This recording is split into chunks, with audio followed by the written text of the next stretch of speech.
Telangana rising vision 2047 లక్ష్యాల మేరకు రాష్ట్ర ప్రభుత్వం మాతా శిశు సంక్షేమ ఆరోగ్యం, యువత ఆరోగ్యం, దీర్ఘకాలిక వ్యాధుల నియంత్రణ, అలాగే మానసిక ఆరోగ్య సంరక్షణపై ప్రత్యేక ప్రాధాన్యం ఇస్తుంది. ప్రభుత్వ ఆసుపత్రులను బలోపేతం చేయడానికి జిల్లా కేంద్రాల్లో డే కేర్ క్యాన్సర్ సెంటర్లు, నాన్ కమ్యూనికబుల్ వ్యాధుల క్లినిక్స్, వృద్ధుల ప్రత్యేక క్లినిక్స్, పాలియేటివ్ కేర్ సెంటర్లు, ట్రాన్స్జెండర్ల కోసం మైత్రి క్లినిక్స్ ఏర్పాటు చేయబడ్డాయి. ఇంతకాలం గ్రాంటిన్ ఎయిడ్ సంస్థగా ఉన్న 12,720 బెడ్స్ సామర్థ్యం కల తెలంగాణ వైద్య విధాన పరిషత్తును పూర్తి స్థాయి ప్రభుత్వ సెకండరీ హెల్త్ కేర్ విభాగంగా చేస్తున్నాం. దేశంలో ఎక్కడా లేని విధంగా కేవలం అభివృద్ధి చెందిన దేశాలు మాత్రమే లభించే ప్రజల హెల్త్ ప్రొఫైల్ని రాష్ట్రంలోని ప్రజలందరికీ అమలు పరుస్తున్నాం. మానవ వనరుల సంక్షేమంలో భాగంగా రాష్ట్రంలోని ప్రజలందరి ఆరోగ్య రక్షణ అత్యంత ప్రధానమైంది. అందుకోసం ప్రజలందరి హెల్త్ ప్రొఫైల్ని సిద్ధం చేసి వారికి డిజిటల్ హెల్త్ కార్డులు అందజేస్తాం. వీటి నిర్వహణలో అత్యంత గోప్యతని పాటిస్తాం. నూతన వైద్య కళాశాలలు మరియు సంస్థలు గత ప్రభుత్వం కేవలం పేపర్ల మీదే మెడికల్, నర్సింగ్, ఇతర కళాశాలను చూపించి ప్రజల్లో ఒక భ్రమను కలిగింపజేసింది.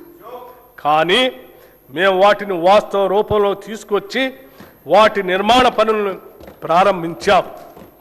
ప్రభుత్వ ఆసుపత్రుల్లో మౌలిక సదుపాయాల కల్పనపై మా ప్రభుత్వం ప్రత్యేక దృష్టి సారించింది. 2023 డిసెంబర్ నాటికి ప్రభుత్వ ఆసుపత్రుల్లో 30,377 పడకలు అందుబాటులో ఉండగా కొత్తగా ప్రారంభించిన 9 ప్రభుత్వ వైద్య కళాశాల ద్వారా మరో 1,980 టెరిషరీ కేర్ పడకలు అందుబాటులోకి వచ్చాయి. దీనికి అదనంగా మా ప్రభుత్వం ఏర్పడిన తర్వాత 2024 సంవత్సరంలో 4,540 కొత్త బెడ్స్ అందుబాటులోకి వచ్చాయి.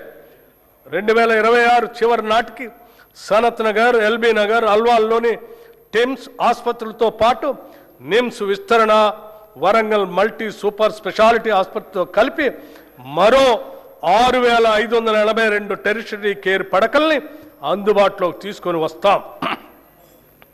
ఇవి కాక సెకండరీ కేర్ ఆసుపత్రుల్లో 12,720 పడకలు ఉన్నాయి. దీంతో రాష్ట్ర ప్రభుత్వ ఆసుపత్రుల్లో మొత్తం టెరిషరీ కేర్ పడకల సంఖ్య 44,029కి చేరుకుంటుంది. భారత ప్రజా ఆరోగ్య ప్రమాణాల ప్రకారం ప్రతి 1000 మందికి ఒక పడక ఉండాలన్న నిబంధనను మనం గణనీయంగా అధిగమించడం మనందరికీ గర్వకారణం. నూతనంగా 17 మెడికల్ కాలేజీల నిర్మాణాలు చేపడుతున్నాం.